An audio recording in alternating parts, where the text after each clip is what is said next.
रख दिया। बातें अपनी दूसरी अहम और बड़ी खबर की ओर, और ये खबर इंतहाई अहम इसलिए है क्योंकि आपको याद होगा कि गुज़श्ता दिनों सहाफ़ियों को, वादी कश्मीर के सहाफ़ियों को धमकियाँ मिली थी और सोशल मीडिया पर कुछ चीज़ें वायरल हो रही थी, जिसको लेकर जम्मू कश्मीर पुलिस भी मुतहरिक हुई और आनन फानन में FIR भी दर्ज हुई। ताहम अब सहाफ़ियों की धमकी की तार जो है वो तुर्की से मिलना शुरू हो गई है और तुर्की तक ये मामला जो है वो चला गया है और कुछ सहाफ़ियों के नाम भी सामने आ रहे हैं, कुछ सरकारी मुलाजमीन के नाम सामने आ रहे हैं और खुफिया एजेंसियां लगातार इस पूरे मामले की जांच जो है वो लगातार कर रहे हैं। जब आपको याद होगा कि चंद सहाफ़ियों ने सोशल मीडिया प्लेटफॉर्म पर आकर इस्तीफ़े भी दिए थे, रेजिग्नेशंस दे दिए थे और ये साफ कर दिया था कि वो उन इदारों के साथ काम नहीं करेंगे, तो उसके बाद सिक्योरिटी और इस्टेब्लिशमेंट के जो लोग हैं वो और ज़्यादा मुतहरिक हो गए थे कि इस पूरे मामले को देखा जाए कि आखिर ये कैसे चलाया जा रहा है, कौन इसके दरपर्दा है। FIR दर्ज करने के साथ ही जो anti terror law unlawful activities prevention act UAPA के तहत जो केस FIR की थी उसकी इन्वेस्टिगेशन भी जारी है और खुफिया इदारों ने भी अपने तरीके से जो है वो इसकी सुराग लगाने की कोशिश की और इब्तिदाई खबरों के मुताबिक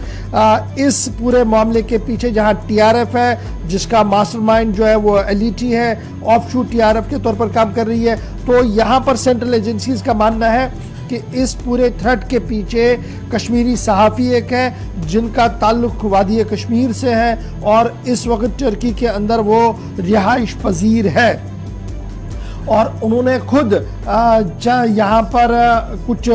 साल तक सहाफ़ताना ज़िंदगी भी बसर की और उन्हें पता है इन्स एंड आउट्स कश्मीर सहाफ़ियों के। यही वजह है कि उनके लीग में कुछ और लोग थे जिनके ज़रिए से उन्होंने कुछ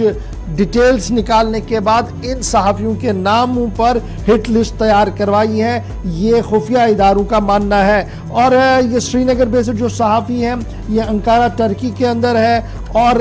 अब बाज़ाब्ता तौर पर इसकी मज़ीद तहकीक जो है वो की जा रही है। बताया जा रहा है कि 1990 में मज़कूरा सहाफ़ी जो था वो हिज़्बुल मुजाहिदीन के साथ था पुलिस रिकॉर्ड के मुताबिक और बाद में उन्होंने अपनी ऑर्गेनाइजेशन हिज़्बुल्लाह से बदल कर हिज़्बुल मुजाहिदीन की ओर चले गए थे और ये भी माना जा रहा है कि कुछ देर तक वो जेल में भी रहे हैं। 2018 में वो तुर्की चले गए और तुर्की से लगातार वो सुराग रसा इदारे जो पाकिस्तान के हैं और पाकिस्तानी इस्टेब्लिशमेंट के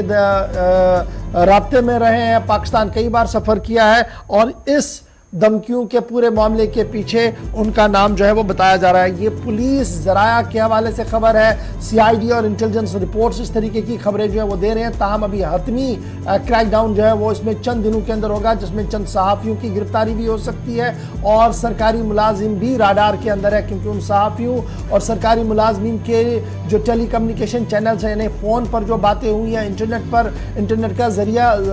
का इस्तेमाल उन्होंने जो जहाँ पर भी किया है, उन सब चीज़ों को खंगालने के बाद उनकी गिरफ्तारी और उन्हें अदालत के सामने पेश करने की तैयारी में इंतज़ामिया जुट चुकी है। ये बड़ी खबर और बड़ी इत्तला उस हवाले से है जो पिछले कई दिनों से श्रीनगर के अंदर मामला चल रहा था।